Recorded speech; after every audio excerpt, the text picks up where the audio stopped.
बहुत से चिंताओं में से एक चिंता यह भी रहती है पिता को कि अपनी बेटी के विवाह का, और बेटी की विवाह जब तक नहीं कर देते हैं पिताजी तब तक वो चैन की सांस नहीं लेते, तब तक वो राहत की सांस नहीं लेते हैं। और बेटी के विवाह से पहले वो बहुत जगह वो तलाशते हैं, और फिर जब तलाशने के बाद एक एक पैसा को जमा करते हैं, एक एक पैसा को जमा करके वो बेटी के विवाह में खर्च करते हैं और हर संभव चीज वो बेटी को देते हैं और दामाद को खुश करने की कोशिश करते हैं। लेकिन उसके बाद भी अगर उसकी बेटी को किसी शक की वजह से अगर हत्या कर दे तो शायद पिता के दिल पे क्या गुजरती होगी, ये शायद आप समझ सकते हैं।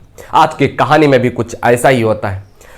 मैं बात कर रहा हूं 5 सितंबर 2024 की। बिहार प्रदेश का एक जिला लगता है पटना जिला अंतर्गत एक थाना लगता है। उस थाना अंतर्गत एक गांव आता है विक्रम गांव का एक किसान होता है और उस व्यक्ति का नाम होता है विकास कुमार। अब वो विकास कुमार की पड़ोस के ही गांव में एक लड़की से शादी हो जाती है और लड़की के पिता जो है ना बहुत सारा सामान देते हैं, बहुत सारा दहेज के रूप में देते हैं और 18 लाख रुपया पैसा भी देते हैं। 18 लाख रुपए में 18 लाख रुपए पैसा में कुछ बाकी रह गया था, बाकी लगभग पैसा दे चुका था। उसके बाद अचानक 5 सितंबर को फोन करते हैं आपकी बेटी को हार्ट अटैक आया है। दामाद फोन करते हैं बेटी को कि आपकी बेटी का हार्ट अटैक हो गया, हार्ट अटैक से मौत हो गई। उसके बाद रोते बिलखते माँ बाप भाई सब पहुंचते हैं। जब पहुंचते हैं तो घर में कोई नहीं था और डेड बॉडी आंगन में पड़ी हुई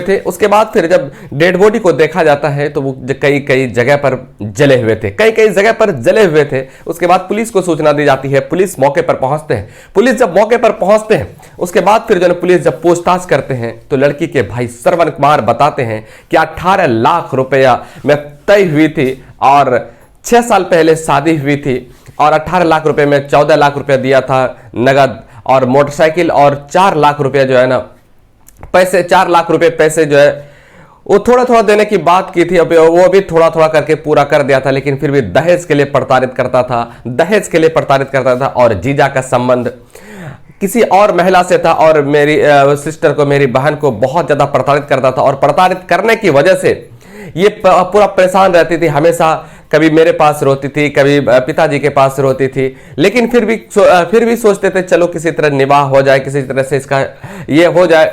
उसके बाद फिर भी जीजा नहीं माने।